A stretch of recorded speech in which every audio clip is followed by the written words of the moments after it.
주님의 말씀입니다. 하느님 감사합니다. 할렐루야.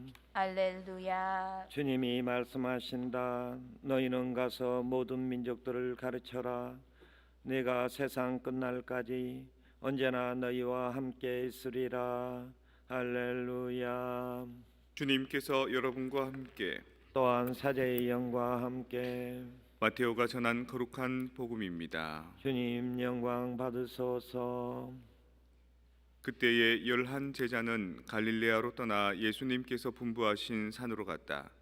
그들은 예수님을 뵙고 엎드려 경배하였다.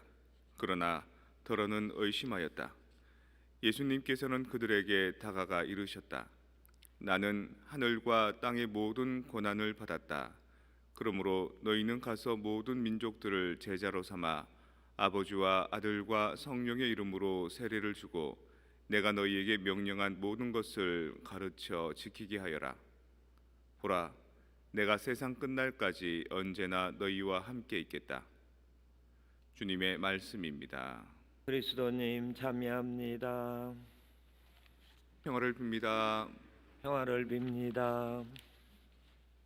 한국에서 청소부 하시는 아빠가 계신데 아들이 아주 공부를 잘한답니다. 그래서 그 아들을 위해서 내가 뭘 해줄 수 있을까 고민하다가 내가 가진 돈은 많지 않지만 내 육신이 건강하니까 우리 아들 데리고 백두대간을 한번 타보겠다 이런 마음으로 아들하고 같이 태백산 저는 산 이름을 다 모르겠는데 태백산맥 전체를 쭉 아들하고 같이 탔답니다.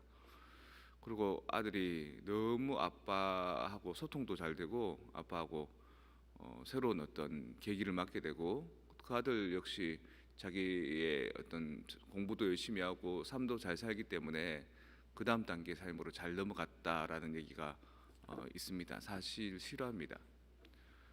제 사진하고 제 옆에 있는 제 조카입니다. 어릴 때는 딱 태어났을 때는 저하고 되게 많이 닮았습니다. 근데 크면서 점점 지 애비 닮아가더라고요. 저 뒤에 있는 게 그 렘브란트의 돌아온 탕자 그림이거든요. 저기가 러시아에 있는 상트페테르부르크에 있는 에르미타주 박물관입니다. 세계 3대 박물관 중 하나라는. 근데 우리 둘은 저기 가서 저거 딱 한 점 보고 돌아왔습니다. 다음 페이지 한번 넘겨주시겠어요? 조카가 렘브란트 그림 앞에서 사진 찍고 이건 제가 이제 사진 찍은 겁니다. 제일 마지막에 제가 마지막 사진이 이게 제일 마지막인가 봅니다. 네. 한 장이 더 왜 저렇게 무릎 꿇고 기도하고 있을까요? 제가 우리 조카가 그때 당시 고등학교 1학년이었습니다. 지금은 이제 고3 이제 곧 대학 들어갈 때죠. 근데 제가 아무 꿈이 없었습니다. 뭐 하고 싶니? 그러면 돈 많이 벌고 싶어요. 대학교는 관심 없어요. 엄마하고도 소통이 잘 안 됐습니다. 그래서 하도 좀 제가 지켜보기 답답하고 막막해서 내가 뭘 도와줄 수 있는 게 없을까. 마침 이제 2년 전에 우리 동기 신부님이 그 모스크바에 한인 성당 주임 신부님도 계셔서 저보고 대림 특강 좀 해줄 수 있느냐 그래서 가는데 조건으로 내 조카 데리고 가면 되냐 이렇게 물어보니까 남자이면 데리고 오라는 겁니다. 사정안에서 같이 셋이 지내면 되니까. 가서 특강하고 이제 막바로 저기 돌아온 탕자 보러 갔습니다. 그 새벽같이 대륙 횡단 열차죠. 밤에 침대칸에서 잠자면서 이렇게 도착했죠. 도착해서 거기는 러시아는 겨울이 되면 한 오전 10시, 11시 돼야 해가 뜹니다. 그리고 해가 한 2, 3시 되면 집니다. 거의 한 4분의 3이 캄캄한 세상입니다. 눈은 또 많이 오죠. 밑에는 막 저벅저벅거리죠. 걸어서 갈 수 있는, 거리가 멀진 않는데 걸어서 갈 수 있는 상황이 아니라서 택시를 타는데 줄 서 있는 택시를 제가 이렇게 딱 불러서 그걸 타려고 그러니까 옆에서 막 다른 어떤 사람이 택시 위에 캡 마크도 없는 걸 이제 승용차로 막 들이미는 거예요. 이 타라고. 그래서 바쁘기도 하고 실정을 잘 모르기도 해서 그걸 탔습니다. 타서 이렇게 갔는데 차 안이 별로 손님을 맞이하기에 깔끔하지 못한 그런 차였어요. 그래서 나도 찜찜해하는데 그 조카가 갑자기 가는 길에 그 로밍을 해놨으니까 그 카톡 같은 게 되지 않습니까? 카톡으로 저한테 뭐를 보내주냐면 우리가 내린 상트페테르부르크 기차역에서 우리가 가는 롯데 호텔까지의 거리를 딱 계산하면 러시아에서는 얼마의 택시비가 나오는지 그 자료를 보내주더라고요. 삼촌 이거 한번 보세요. 그래서 그래 이랬는데 택시 기사가 거기에 나온 비용의 5배를 요구하더라고요. 그래서 저도 조금은 짐작을 하고 있었지만 우리 조카가 보여준 그 자료에 근거해서 가격이 이렇다. 당신이 요구한 금액은 나 못 준다. 그래서 한 2배 되는 가격으로 이거 가져가려면 가져가고 안 그러면 못 주겠다 그러니까 웃으면서 그것만 가져가더라고요. 제 조카가 공부에는 관심이 없지만 애가 재치는 있죠. 그리고 이제 그날 이제 피곤하니까 내가 이렇게 노곤해하고 이러니까 뭐 욕조에 물을 한참 받더라고요. 그래서 저놈 씻으려는가 보다 그러더니만 나보고 삼촌 씻으세요 이러는 거예요. 뭐 욕조 물도 받아주고요. 그 다음 날 되니까 애가 고등학교 1학년짜리인데 몸을 막 비틀고 막 안절부절 못하는 거예요. 그래서 저한테 뭐라 그러냐면 삼촌 담배 파는 데 없어요. 애가 담배 피는가 봐요. 고등학생인데. 내가 어이가 없지만 그래도 어떻게 하겠나 싶어서 같이 담배 가게 한번 가보자. 그래서 니는 어리니까 아마 안 팔 거다. 내가 사서 줄 테니까 그래. 담배를 사서 줬습니다. 저는 담배 끊은 지 2년 됐었고 그때 담배를 몰래 피길래 이리 와라. 나도 한 가지 줘라. 해가지고 같이 담배를 탁 피니까 우리 조카 얼굴이 갑자기 환하게 밝아지는 겁니다. 그 전까지 삼촌이 뭐 어렵고 같이 여행은 왔지만 맨날 스마트폰만 들여다보고 이러던 애가 얼굴 마주 대하면서 저랑 얘기를 막 하기 시작하는 겁니다. 그래서 제가 어떠냐, 뭐 어떤 생각이 드냐, 그러니까 외국에 나와 보니까 영어 공부 많이 해야 될 것 같아요. 언어 공부 많이 해야 될 것 같아요. 네 대학교 안 간다면서 그러니까 와 보니까 한번 나 대학교도 가야 되겠다 싶은 생각이 들어요. 그리고 이제 돌아온 탕자 보여준 거죠. 이게 그림이 이러한 그림이다. 레므란트가 그린 그림인데 하나는 아버지의 손, 하나는 어머니의 손, 그리고 아들이 막 방황하고 돌아와도 아버지가 맞아준 그림이다. 다른 얘기는 안 하고 뭐 너를 어떻게 하겠다 저렇게 하겠다 이런 얘기는 안 하고 그 한참을 애가 보더니만 돌아와서 한국에 가서 그 자기 엄마한테 전화가 온 거예요. 내 여동생한테 오빠는 애한테 도대체 무슨 소리 했길래 애가 왜 이렇게 변했냐고 맨날 엄마한테 그 대들고 그 반항하고 뭐 별로 인생 그 희망을 안 가지고 친구들하고 모여서 담배 피고 PC방 가고 이러던 애가 자기 고향 그 시댁이 있는 그 과수원이 있거든요. 거기 가서 그 누구보다도 열심히 일하고 자기 아빠를 도와서 뭔가를 하고 자기한테 가장 든든한 존재가 됐다는 거예요. 불과 몇 달 사이로.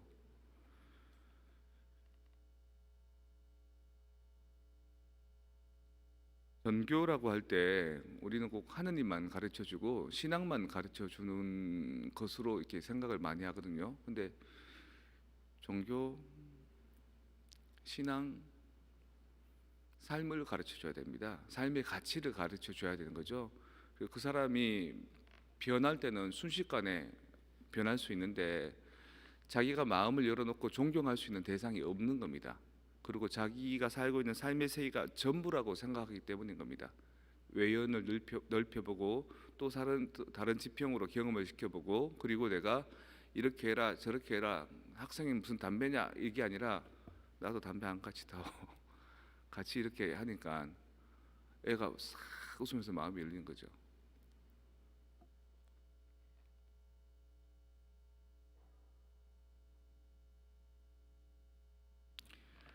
나의 고향은 경남 산청이다. 지금도 비교적 가난한 곳이다.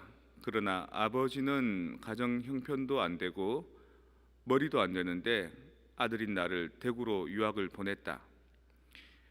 대구 중학교를 다니는데 공부가 하기 싫었다. 그 결과는 1학년 여름방학 때 성적표로 나타났다. 1학년 8반 석차 68명 중에 68등, 꼴찌를 했다. 부끄러운 성적표를 갖고 고향으로 가는 어린 마음에도 아버지를 생각하면 그 성적표를 내밀 자신이 없었다. 당신이 교육을 받지 못한 한을 자식을 통해 풀고자 했는데 꼴찌라니. 끼니를 제대로 잊지 못하는 소장농을 하면서도 아들을 중학교에 보낼 생각을 한 아버지를 생각하면 그냥 있을 수 없었다. 잉크로 기록된 성적표를 석차 68명 중에 1등으로 고쳐 아버지께 보여드렸다. 아버지와 어머니는 보통 학교도 다니지 않았으므로 내가 1등으로 고친 성적표를 알아차리지 못하였다. 참으로 다행한 일이었다. 대구로 유학한 아들이 집으로 왔으니 친지들이 몰려와 찬석이는 공부는 잘했더냐고 물었다. 아버지는 앞으로 봐야지, 이번에는 1등을 했는가배 하셨다. 아버지 이름이 명순인데 사람들이 명순이는 자식 하나는 잘 뒀어, 1등을 했으면 책거리를 해야지. 당시 아버지는 처가살이를 했고 우리 집은 동네에서 가장 가난한 살림이었다. 이튿날 강에서 멱을 감고 돌아오니 아버지는 한 마리뿐인 돼지를 잡아 동네 사람들을 모아놓고 잔치를 하고 있었다. 그 돼지는 우리 집 재상 목록 1호였다. 참으로 기가 막힌 일이 벌어진 것이었다. 아버지 하고 불렀지만 다음 말을 할 수가 없었다. 그리고 달려나갔다. 그 뒤로 나를 부르는 소리가 들렸다. 겁이 난 나는 강으로 가 죽어버리려고 그 마음에서 물속에서 숨을 안 쉬고 버티기도 했다. 주먹으로 내 머리를 내려치기도 했다. 충격적인 그 사건 이후 나는 달라졌다. 항상 그 일이 머리에 떠올랐기 때문이다. 그로부터 17년 후 나는 대학 교수가 되었다. 그리고 나의 아들이 중학교에 입학했을 때, 그러니까 내 나이 45살이 되던 날, 부모님 앞에 33년 전의 일을 뒤늦게 사과하기 위해 어머니, 저 중학교 1학년 때 1등은요 하고 시작하려는데 옆에서 담배를 피우시던 아버지가 정색을 하며 알고 있었다. 고마해라. 손자 민우가 듣는다고 하셨다. 자식의 위조한 성적표를 알고도 돼지를 잡아 잔치를 하신 부모님의 마음을 박사이고 교수이고 대학 총장인 나는 아직도 감히 물을 수가 없다.